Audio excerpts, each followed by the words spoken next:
ચલો, જય હિન્દ મિત્રો. આત્મનિર્માણ એકેડેમીની યુટ્યુબ ચેનલમાં ફરીથી ત્રીજા લેક્ચરની અંદર આપ સૌ વાલા વિદ્યાર્થી મિત્રોનું હાર્દિક સ્વાગત છે. આજે આપણે જીસીઆરટીની અંદર સંસ્કૃતિ જે છે એને આગળ વધારવાનો પ્રયત્ન કરશું. હા, આ સિરીઝ થોડીક લાંબી છે, જેમ ઓલરેડી હું તમને કહી રહ્યો છું. આ વખતે પણ કહી દઉં કે સિરીઝ થોડી લાંબી રહેશે, પણ ખૂબ જ પરીક્ષા માટે ઉપયોગી રહેશે. અને આવતીકાલથી હું ડીવાયએસઓના લેક્ચર પણ સાથે સાથે લેવાનું ચાલુ કરીશ. અને ગુજરાતમાં એક નવી પદ્ધતિથી ઇંગ્લિશ કઈ રીતે ભણી શકાય અને પરીક્ષાની અંદર ઇંગ્લિશમાં કઈ રીતે વધારે માર્ક્સ લાવી શકાય એના વિશેની લેક્ચર સિરીઝ પણ આપણે ટૂંક સમયમાં ડીવાયએસઓ હાઈકોર્ટ માટે ચાલુ કરવા જઈ રહ્યા છીએ. તો ચોક્કસથી અમારા યુટ્યુબ ચેનલ ઉપર તમે સબસ્ક્રાઈબ કરજો. અને આ સિવાય જો તમે અમારી વોટ્સઅપ ગ્રુપમાં જોડાવા માગતા હોય તો જોઈન મી લખી મારા વોટ્સઅપ નંબર ઉપર મને વોટ્સઅપ કરી દેવાનો છે, જે હું ફરીથી તમને આપી રહ્યો છું. જોઈન બી લખી દેવાનું છે. પછી જે પણ એક્ઝામની તૈયારી કરતા હોય, સપોઝ જીપીએસસીની તૈયારી કરો છો તો જીપીએસસી લખી દેવાનું છે. ત્યારબાદ એ મેસેજને 7874777705 ઉપર તમારે મને મોકલી આપવાનો છે. આ સિવાય અમારા ટેલિગ્રામની લિંક,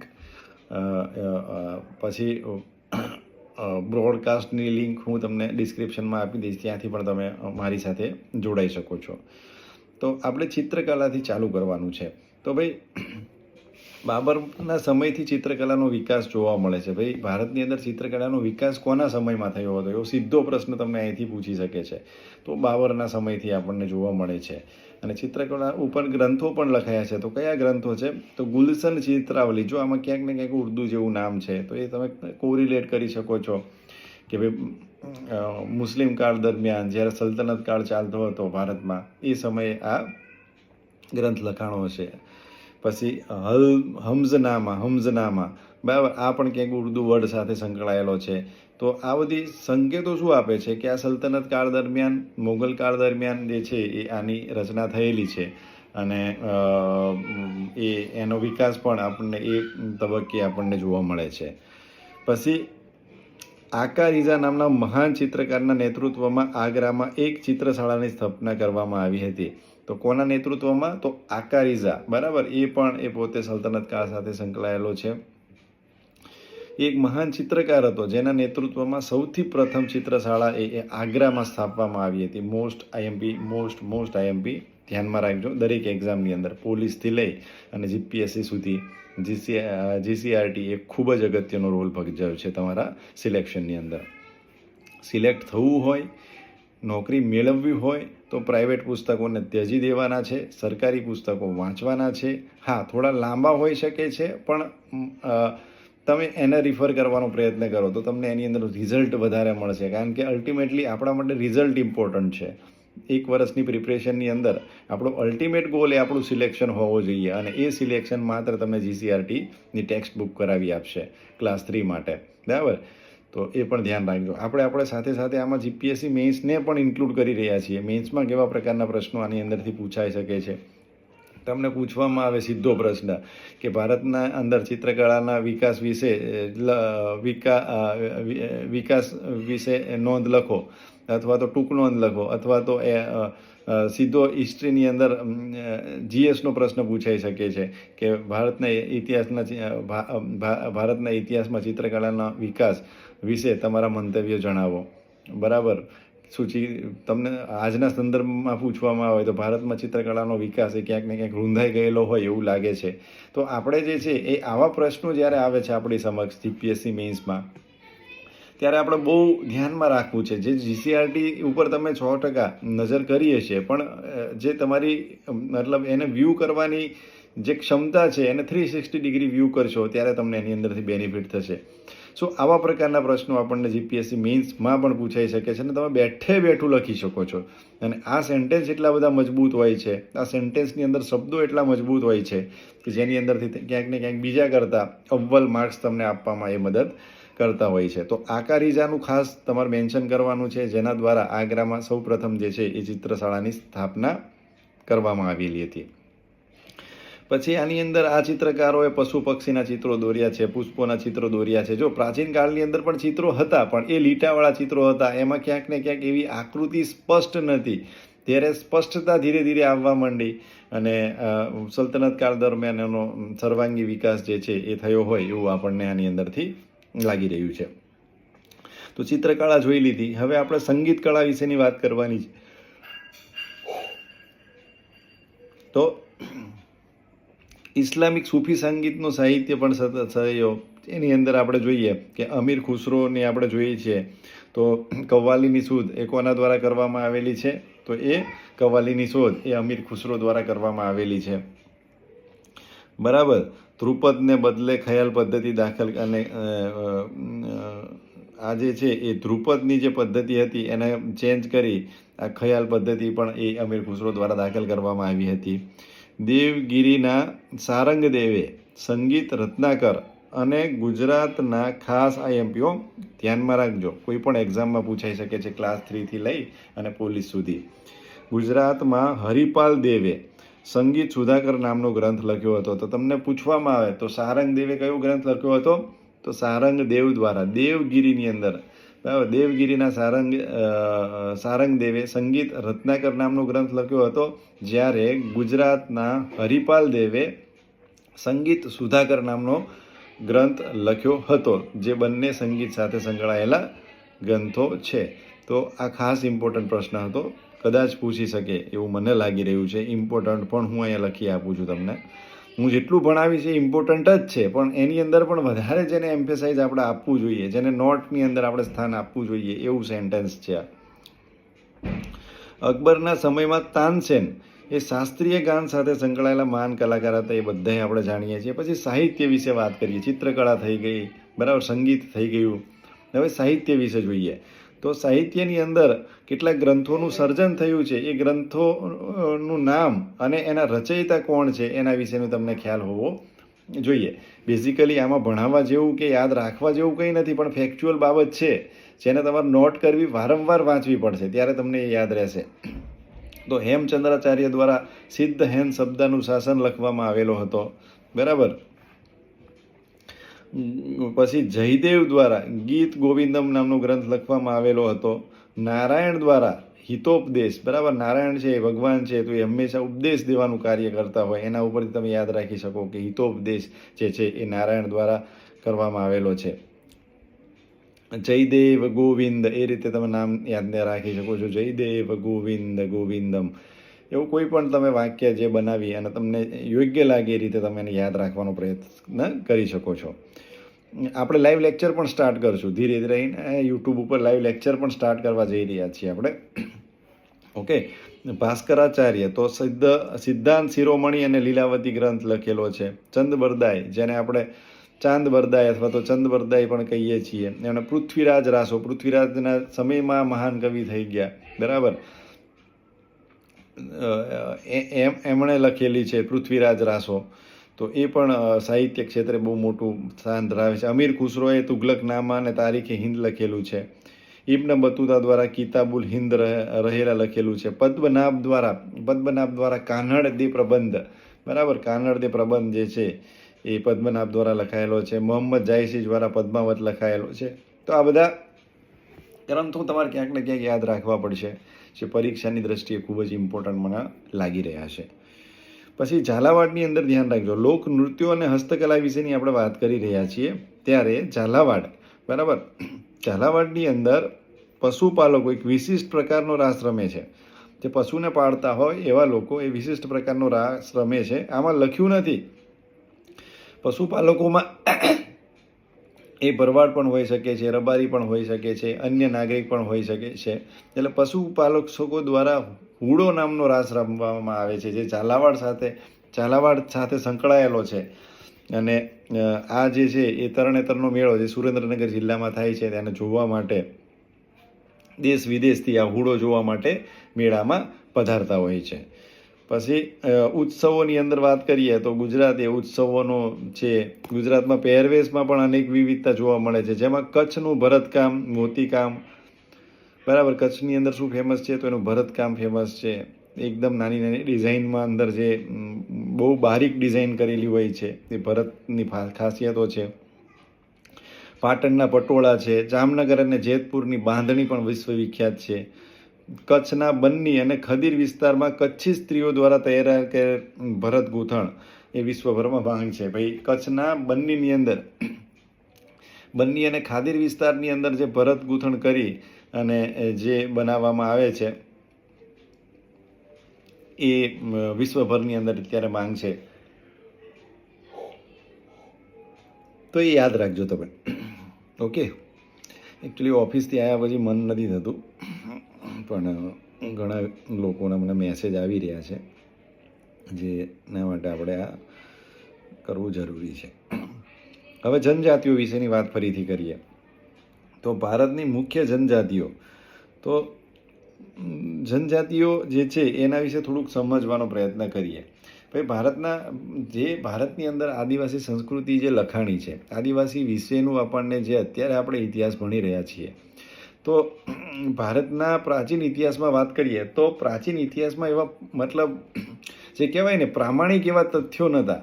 મતલબ આદિવાસીની સંસ્કૃતિ પ્રત્યે લગભગ બહુ ઓછા લોકોએ ધ્યાન દોર્યું હતું અને બહુ સાહિત્યિક સ્ત્રોત આપણને બહુ ઓછા આના વિશે જોવા મળે છે કે આદિવાસીની કોઈ એક કોમ છે, સપોઝ ગરાસિયા છે અથવા તો ભીલ છે, તો એના વિશે લખાયેલી બહુ ઓછી બાબતો આપણને જોવા મળે છે. બરાબર, કારણ કે એ સમયે સમાજ એટલો જાગૃત નહોતો, તો એ સમયે એ લોકોએ એટલું બધું એની ઉપર ધ્યાન નથી દીધેલું. તો આપણને એના ઇતિહાસ વિશેની માહિતી કઈ રીતે મળે છે? તો તમે વિચારો કે જે આદિવાસી સંસ્કૃતિ છે એ સંસ્કૃતિનો વિકાસ જે છે એ થયો, અને એ સંસ્કૃતિને વિકાસ થયા બાદ જે પણ એના રીતિ રિવાજો છે, જે પણ એમના જે રિવાજો છે, એ રિવાજોને, એમના જે પ્રસંગો છે, એમના ઉત્સવો છે, એ બધી વસ્તુને જે છે એ મતલબ જે એક કહેવાય ને કે એક પેઢીથી બીજી પેઢીમાં એ રૂપાંતરિત થયો છે. આજે જે કહેવાય ને કે પેઢી નામું જેમ લખીએ કે ભાઈ બાપદાદાની જમીન છે નીચેની પેઢીમાં આપવામાં આવે છે, એવી જ રીતે એમના દ્વારા એમનો જે મતલબ રીચ જે એનો કલ્ચર છે એ કલ્ચરને એમણે નીચે સુધી બીજા લોકોને આપેલું છે. એ બહુ મોટી બાબત છે.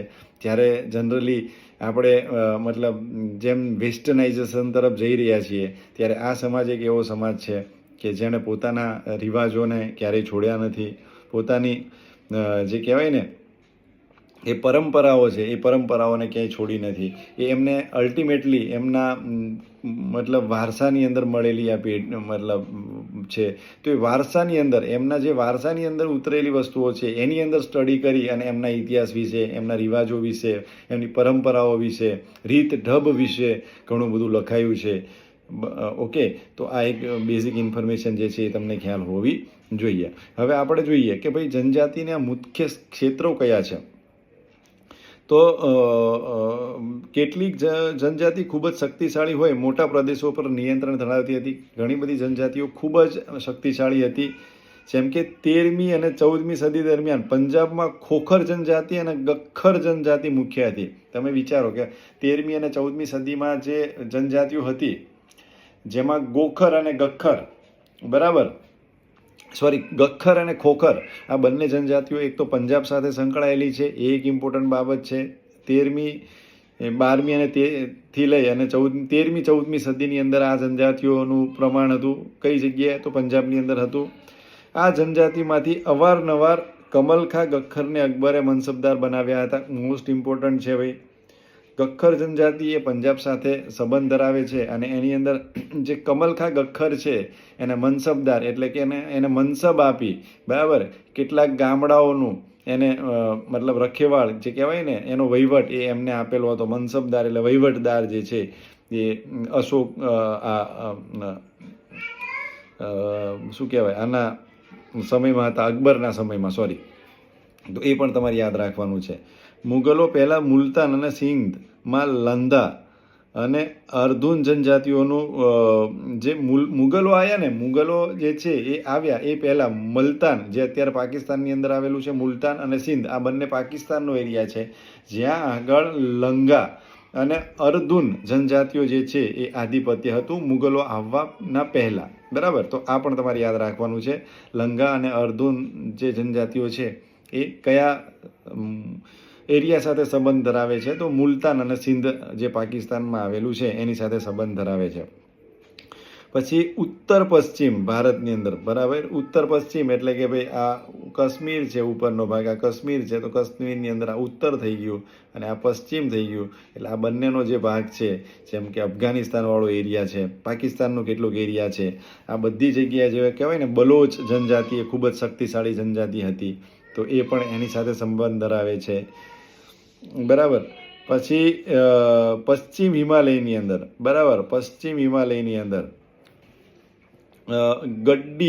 ગડરીઓ નામની જનજાતિ મુખ્ય હતી. તો ગડરીઓ નામની જનજાતિ એ પશ્ચિમ હિમાલયની અંદર મુખ્ય હતી.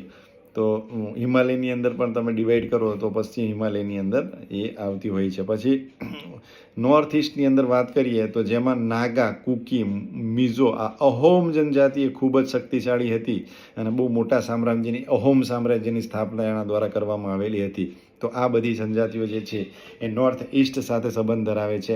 આપણે આગળ જોઈશું કે મણિપુરમાં કઈ જનજાતિ છે, એ પણ આપણે ચર્ચા કરશું, પણ ધીરે ધીરે આગળ આવશે. મેં ઓલરેડી આખી બુક વાંચેલી છે. હાલમાં બિહાર અને ઝારખંડના કેટલાક વિસ્તારોમાં 12મી સદી સુધી ચેર સરદારોનું આધિપત્ય હતું. તો ચેર સરદારોનું આધિપત્ય કઈ જગ્યાએ હતું? તો બિહાર અને ઝારખંડ, જ્યાં આગળ નાલંદા વિશ્વવિદ્યાલય છે, બરાબર, જ્યાં આગળ ગંગા જમુનાનો જે દુઆબનો એરિયા છે, બરાબર, એ જગ્યાએ તેમનું આધિપત્ય હતું. 1591માં અકબરના સેનાપતિ રાજા માનસિંહે ચેર જાતિ પર હુમલો કર્યો, પરાજિત કર્યા હતા, બરાબર. તો અકબરના સમયમાં આ ચેર જે છે, ચેર લોકો ઉપર હુમલો કરવામાં આવેલો હતો અકબર દ્વારા, બરાબર, અને એના જે સેનાપતિ હતા માનસિંહ એમના દ્વારા એ હુમલો કરવામાં આવેલો હતો. હા, ચેર લોકોને પરાજિત કરવામાં આવેલા હતા, પણ સંપૂર્ણપણે એનું આધિપત્ય જે છે એ બનાવી શક્યા નહોતા. ઔરંગઝેબના સમયમાં મુઘલ સેનાએ ચેર જાતિના ઘણા કિલ્લાઓ કબજે કરી તેમના ઉપર પ્રભુત્વ મેળવ્યું હતું. હા, અકબરે હુમલો સ્ટાર્ટ કર્યો, હરાવી દીધા, પણ આધિપત્ય નહોતું મેળવ્યું. પણ ધીરે ધીરે જ્યારે ઔરંગઝેબ આવે છે ત્યારે ઘણા બધા કિલ્લાઓ જે એમણે બનાવેલા હતા એની ઉપર પોતાનું પ્રભુત્વ સ્થાપી દીધું હતું. આ વિસ્તારની 2 મહત્વની જનજાતિઓ મુંડા અને સંથાલ હતી. તો મુંડા અને સંથાલ જે કહેવાય ને બિરસા મુંડા આપણે કહીએ છીએ, બરાબર, ઝારખંડ અને બિહારની અંદર. તો મુંડા અને સંથાલ આ બંને એ ઝારખંડ અને બિહાર સાથે સંબંધ ધરાવે છે. આ જનજાતિઓનો વિસ્તાર ઉપરાંત ઓડિશા અને બંગાળમાં પણ રહેતી હતી. આ ઓડિશા અને બંગાળમાં પણ આનું વિસ્તરણ આપણને આ જનજાતિઓનું જોવા મળે છે. પછી કર્ણાટક અને મહારાષ્ટ્રના પહાડી વિસ્તારોમાં ધ્યાન રાખજો, કર્ણાટક અને મહારાષ્ટ્રના પહાડી વિસ્તારોમાં કોળી, બેરાદ અને બીજી જનજાતિઓ રહેતી હતી. દક્ષિણ ભારતમાં કોરગા, વેતર, મારવાર જેવી જનજાતિઓ એ આપણને સાઉથ ભારતની અંદર જોવા મળે છે. એમાંય સૌથી અગત્યનું ગણીએ તો ભીલ જનજાતિઓ હતી, જે તે પશ્ચિમ અને મધ્ય ભારતમાં ફેલાયેલી હતી. જેમ કે ગુજરાતના પશ્ચિમ કિનારેથી લઈ અને મધ્યપ્રદેશના કેટલાક મધ્યના એરિયાઓની અંદર અથવા તો રાજસ્થાનના કેટલાક એરિયાઓની અંદર આ ભીલ જનજાતિ આપણને જોવા મળે છે. 16મી સદીના અંત સુધી તેઓએ ઘણા ખેડૂત અને જમીનદાર તરીકે સ્થાયી થયા હતા. પછી હાલમાં છત્તીસગઢ, મધ્યપ્રદેશ, મહારાષ્ટ્ર અને આંધ્રપ્રદેશમાં ગોંડ લોકોની વસ્તી વધુ છે. તો એ પણ તમારે ધ્યાનમાં રાખવાનું છે. હવે મોસ્ટ ઇમ્પોર્ટન્ટ આવે છે, ધ્યાન રાખજો. જે વણજારા છે ને, વણજારાનો પણ એક વિચરતી જાતિ તરીકે આપણે લઈએ છીએ અને એનો પણ અહીંયા ઉલ્લેખ થયેલો છે. તો એ પણ આપણે જોઈએ. તો વણજારાની અંદર જોઈએ તો ભારત અને ગુજરાતના સંદર્ભમાં જોઈએ તો આ બધી વિચરતી અને વિમુખ જાતિઓમાં વણજારા સૌથી અગત્યના છે. તેમની પોઠનો સમૂહ વણજાર અથવા તો ટાંડુ કહેવાતો. તમને પૂછવામાં આવે ટાંડુ એ શું છે, ડાયરેક્ટલી પૂછી લેશે શું લખશો તો તમને ખબરવામાં આવે કે આજે આની પોઠ ચાલી આવી રહી છે, બરાબર. અહીંથી તમે જોઈ શકો છો આ પોઠ છે. આ પોઠના સમૂહને આપણે શું કહેવાય છે? ટાંડુ તરીકે અથવા તો વણજાર, વણજારા લોકોની જે જાર છે, બરાબર, એને વણજાર તરીકે ઓળખીએ છીએ. તો એ પણ તમારે યાદ રાખવાનું છે. હવે આગળ જોઈએ. અલાઉદ્દીન ખિલજી દિલ્હીના બજારો સુધી, બરાબર, અને ત્યારબાદ બાદશાહ જહાંગીરે પણ આ વણજારાનો ઉપયોગ જે છે એ માલ સામાન બજાર સુધી લઈ જવા અથવા તો બજારોમાંથી લોકો સુધી લઈ જવા માટે આ લોકોનો ઉપયોગ કરેલો છે. તો એનો પણ ઉલ્લેખ આપણને જોવા મળતો હોય છે. આપણે વાત કરીને ગોંડ અને અહોમ. તો ગોંડ જનજાતિ જે છે, ભારતમાં ગોંડવાના નામના વિશાળ વન પ્રદેશમાં રહેનારી ગોંડ પ્રજા તરીકે ઓળખાય છે. ગોંડવાના જંગલ જે છે એની અંદર રહેતી આ પ્રજા જે છે એ ગોંડ તરીકે ઓળખાય છે. તે ભારતની જૂની જનજાતિઓમાંની એક છે. સૌથી જૂની જે કહેવાય જનજાતિઓમાંની એક આ ગોંડ જનજાતિ છે. તેઓ સ્થળાંતરિત ખેતી કરતા કુળોમાં વહેંચાયેલી વિશાળ ગોંડ જાતિમાં પ્રત્યેક કુળમાં એક રાજા હતો. એ અલગ અલગ કુળો, જાતિ તો એની એક થઈ ગઈ છે, પણ એ અલગ અલગ કુળોમાં હતો અને દરેક કુળનો એક રાજા હતો. પછી અકબરનામા જે છે એની અંદર નોંધાયું છે કે ગઢ કટંગાના ગોંડ રાજ્યમાં 70,000 જેટલા ગામડાઓનો સમાવેશ થતો હતો. ગઢ કટંગાના ગોંડ રાજ્યમાં. તો કેટલું મોટું એનું સામ્રાજ્ય હશે એ આપણે આના ઉપરથી જોઈ શકીએ છીએ. ભાઈ ઝૂમ ખેતી એટલે શું? ભાઈ જંગલો કાપી નાખવામાં આવે, ત્યાં આગળ એની ખેતી વાવી, ત્યાં આગળ એ જમીનનો ખેતી માટે ઉપયોગ કરવામાં આવે. પછી 2-3 વર્ષ પછી જ્યારે એની ફળદ્રુપતા પતી જાય ત્યારે એ જગ્યાને છોડી બીજી જગ્યાએ જંગલો કાપી અથવા જો લાકડા જે ઝાડ કાપી અને ખેતી કરવામાં આવે એને આપણે ઝૂમ ખેતી કહીએ છીએ.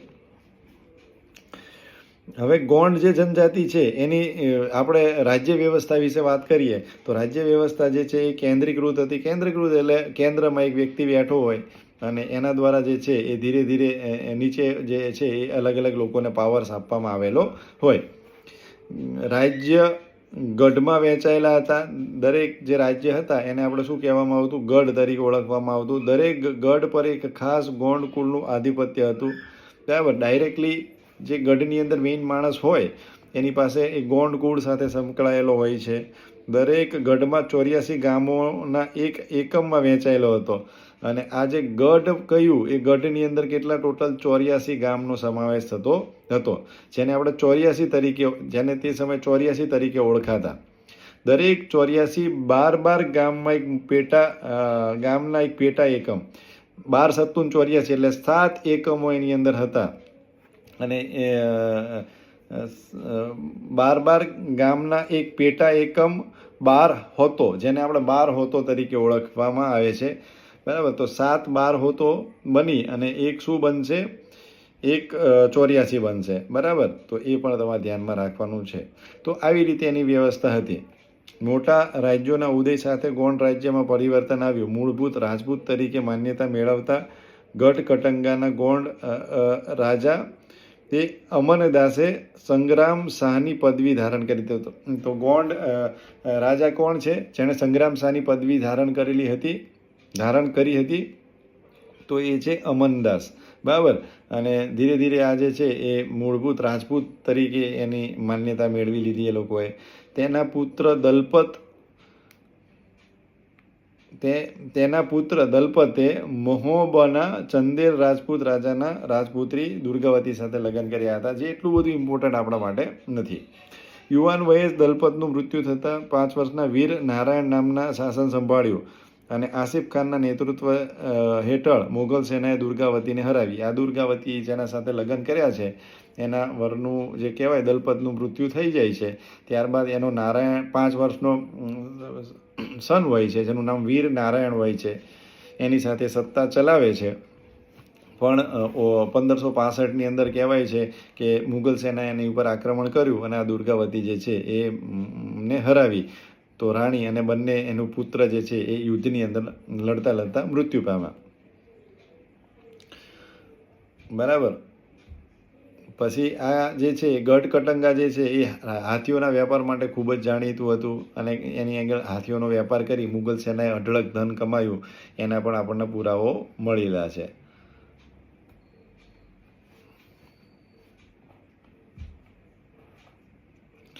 તો આખું જે છે એ ગઢ કટંગા જીતી જાય છે અને જીત્યા પછી એનો કેટલોક ભાગ એ પોતે મુગલાધીન થઈ જાય છે અને કેટલોક ભાગ છે એ આ જે વીર નારાયણ હોય છે એના કાકા ચંદર શાહને આપવામાં આવે છે. અને ત્યારબાદ ત્યાં આગળ શક્તિશાળી બુંદેલો અને મરાઠાનો આક્રમણ સામે આ ટકી ના શક્યું અને ધીરે ધીરે એનું પતન ટૂંકમાં ગોંડ સામ્રાજ્યનું થઈ જાય છે. પછી અહોમ વિશે વાત કરીએ તો અહોમ જે છે એ ખૂબ જ જૂની કોમ હતી. બરાબર. અને એક મોટા અહોમ સામ્રાજ્યની સ્થાપના કરી હતી. આના ઉપર તો આખો એક લેક્ચર બનાવીએ તો 1 કલાકનો લેક્ચર બની શકે છે. બરાબર. પણ આપણે પરીક્ષા માટે જે ઇમ્પોર્ટન્ટ છે GCRTના માધ્યમથી એ જોવાનો પ્રયત્ન કરીએ છીએ. અહોમ લોકો 13મી સદીમાં હાલના મ્યાનમારમાંથી આવી આસામની બ્રહ્મપુત્ર નદીના ખીણ વિસ્તારમાં વસ્યા હતા. જે કહેવાય ને કે એ અહીંયા બંગાળ છે, બરાબર, અહીંથી આપણું સાઉથ ઇન્ડિયા ચાલુ થઈ જાય છે, આ આપણું નોર્થ ઇસ્ટ છે, અહીંયા આગળ મ્યાનમાર છે, તો મ્યાનમારમાંથી અહીંયા આગળથી એક હિમાલયમાંથી બ્રહ્મપુત્ર નદી નીકળે છે, તો એની આ બધી ખીણો છે, એ ખીણોમાં વસવાટ કર્યો હતો.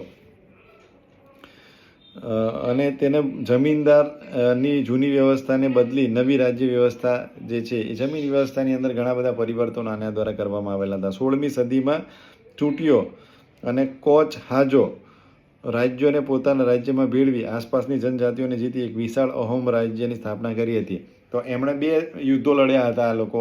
એમાં સૌથી પહેલાં ચૂંટીઓ નામનો જે એરિયા હતો એને કબજો કર્યો 1523માં.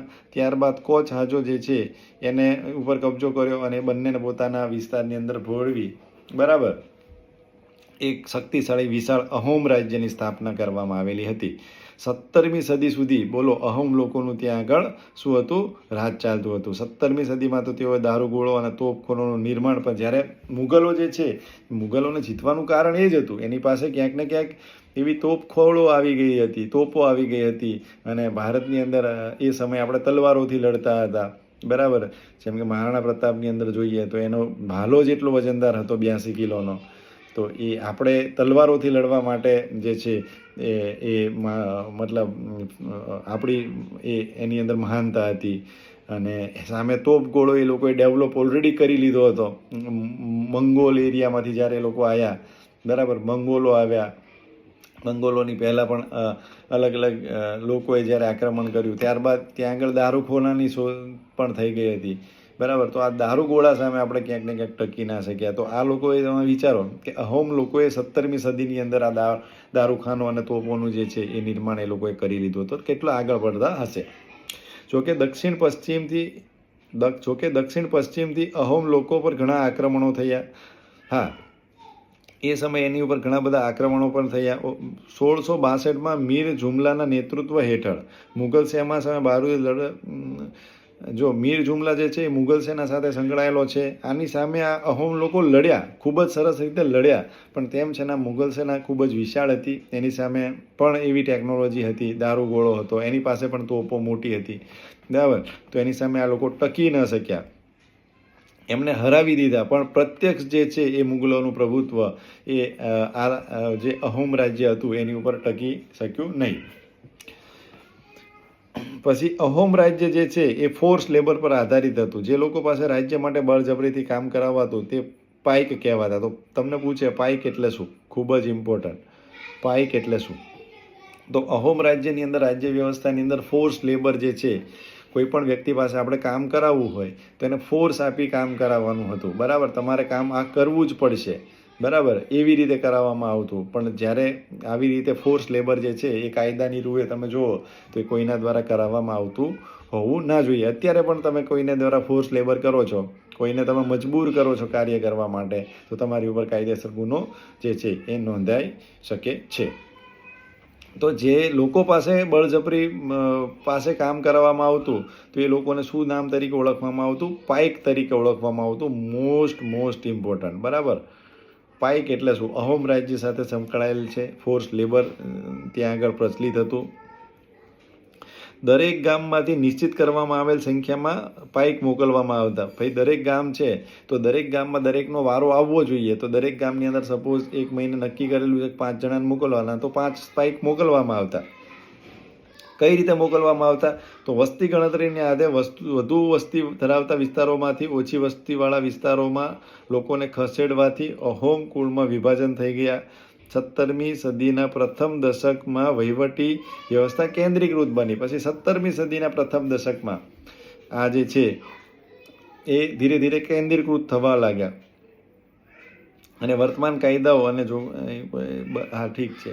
પછી આ જનજાતિઓના તમામ પુરુષો યુદ્ધના સમયે સેનામાં જોડાતા. ભાઈ જ્યારે યુદ્ધ થાય છે ત્યારે જેટલા પણ પુરુષો છે એને ફરજિયાત લડવામાં મોકલવામાં આવતા. અન્ય સમયમાં સિંચાઈ વ્યવસ્થા જેવા સાર્વજનિક કાર્યો કરતા. તો ખેતી કરતા હશે, સિંચાઈ વ્યવસ્થા હશે તો તો એની અંદર લાગી જતા. અને તમને પૂછી શકે છે, આ મોસ્ટ ઇમ્પોર્ટન્ટ છે, અહોમ લોકો, આ અહોમ રાજ્ય દ્વારા જે છે એ ચોખાની ખેતી માટેની નવીન પદ્ધતિઓ કોના દ્વારા વિકસાવવામાં આવી હતી?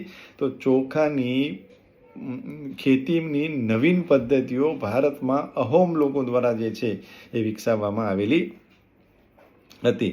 અહોમ જે છે એ એક જાતિ થઈ ગઈ, એ અલગ અલગ કુળમાં વહેંચાયેલો હતો. તેના કુળને ખેલ કહેવામાં આવતું હતું. બે શબ્દો ઇમ્પોર્ટન્ટ છે, એક તો પાઇક અને બીજું જ છે ખેલ. તો આ ખેલ શું છે? એનો જે કુળ હતો એ કુળને શું કહેવામાં આવતું? ખેલ તરીકે આપણે ઓળખવામાં આવતું. ઘણા ગામો પર ખેલનું નિયંત્રણ રહેતું. ઓકે. ખેડૂતને ગામના સમાજ દ્વારા આપવામાં આવેલ જમીન ગામ સમાજની સંપત્તિ વગર રાજા પણ પાછી લઈ શકતો નહીં. ભાઈ કોઈ પણ ગામની અંદર ગામના સમાજને કે ગામના વ્યક્તિને જમીન આપેલી છે, તો ગામની અંદર ગામ સમાજની સંમતિ વગર એ જમીન રાજા એવું ફરીથી ના કહી શકે કે આ જમીન મેં તને આપેલી છે, તું મને પાછી આપી દે. તો એવી સરસ મજાની વ્યવસ્થા એ સમયે પણ લોકશાહી જેવી હતી. તો લોકશાહી સાથે ક્યાંક ને ક્યાંક તમે એને રિલેટ કરી શકો છો.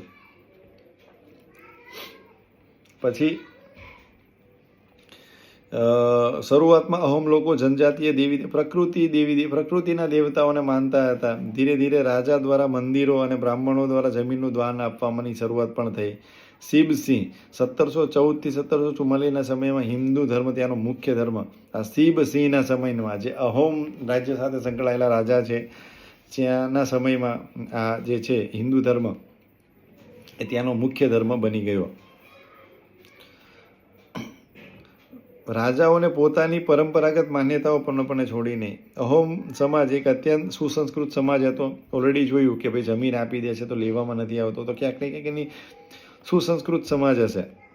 કવિઓ અને વિદ્વાનોને જમીન દાનમાં બ્રાહ્મણોને દાન આપવાની વાત કરવામાં આવેલી છે. એની સંસ્કૃતિની એ રીતતા દર્શાવે છે. નાટ્ય પ્રવૃત્તિને પ્રોત્સાહન આપવામાં આવતું. તો આવી રીતે જે છે તમને આ એક ઇમ્પોર્ટન્ટ છે, ધ્યાન રાખજો. બુરંજી નામની ઐતિહાસિક કૃતિને પહેલાં અહોમ ભાષામાં અને પછી આસામી ભાષામાં લખવામાં આવેલી હતી. તો આ બુરંજી નામની કૃતિ જે છે એ સૌથી પહેલાં તમને પૂછવામાં આવે કે નીચેનામાંથી કઈ કૃતિ એ અહોમ ભાષામાં લખવામાં આવેલી હતી, તો એની અંદર પહેલાં આવશે બુરંજી. બરાબર, બુરંજી નામ આપેલ હોય તો એ ટીક કરી દેવાનું. પછી આ તમને સેન્ટેન્સ સ્વરૂપે પણ પૂછી શકે છે, તો એ પણ તમારે ધ્યાનમાં રાખવાનું છે.